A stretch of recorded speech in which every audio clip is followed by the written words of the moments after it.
that have been surfacing at CHS and throughout our country. So with that being said, on November 25th, CHS students led a walkout protest in the hallways and then in the front of the Columbia High School building to protest the grand jury decision made in the Ferguson, Missouri case following the shooting of Michael Brown. The protest was peaceful, powerful, and called for action, not only to bring justice to those who are treated unequally every day, but to call for change starting in our school district. On December 4th, students held a die-in protest led by Sophia Petros and Mia Goldstein to protest both the Eric Gardner and Michael Brown decisions and to call attention to the many black men who have been killed due to gun and police violence in our country. We laid on the ground for 4.5 minutes. Hundreds of students were there and participated, including students from Watchung Hills High School who happened to be participating in a program at CHS that day.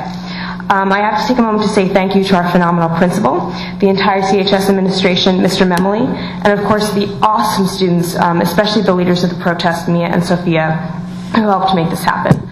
I am proud to say that following these protests, the conversations with students about how to move forward in our district and in our school community did not stop. After meeting with administrators, CHS students again led 3 powerful forums last Thursday, and being there for nearly 2 full forums, I must share some information that came out of those. I think it will be helpful to us as a district trying to address many issues regarding race, treatment, and service of our students to acknowledge what was said. So, in a packed black box theater with students literally sitting on the ground, one of the many things addressed from this forum was how we are going to have a discussion, not about past events, but about how race pertains to Columbia today.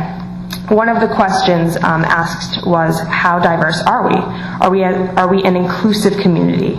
Are we as liberal as some might suggest? Many people came forward with differing opinions on this.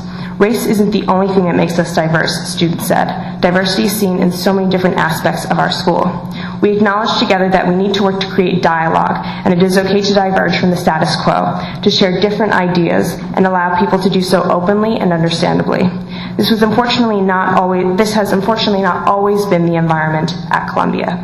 A huge issue that was raised during this time was how many ways we are all affected and hurt by the biases and prejudices that exist within our society and within our schools. We must work to change that. We can start by addressing how at times we are self-segregated and allow self-segregation to persist within the climate of CHS. Many raise the concern over the leveling system and simply feeling as though they are trapped in lower level classes. It is so easy to move down a level, some might say, but it can be very difficult to move up. If we are to have levels, if we are to have AP classes, every student in Columbia or in our middle schools and even our elementary schools must be made to feel encouraged that they can and should strive to meet expectations. I am here to report to our board that students also feel that these issues at Columbia do exist and that we need to address them. For too long now, many African American students have been made to feel that they have to work twice as hard to get the same result as some of their peers. I'm hoping that moving forward we can address this issue as well. Leveling should not be about trapping a student in a place that they don't want to be in, but to make sure that they can be helped and rise to the highest place that they can be to have academic achievement. This is not what our system reflects and supports right now. One of the most important things acknowledged during this forum is how some feel that we are like 2 different schools. Whether we are looking in at the cafeteria, football games, classrooms, there are major disparities. The 2 last things I want to address are 2 other very powerful points that came out of the forums. One might seem obvious, and yet is still very important to acknowledge. Students are saying that we cannot as a community continue to make generalizations and judgments about people, their families, their homes, their ability to achieve based on race and the color of their skin.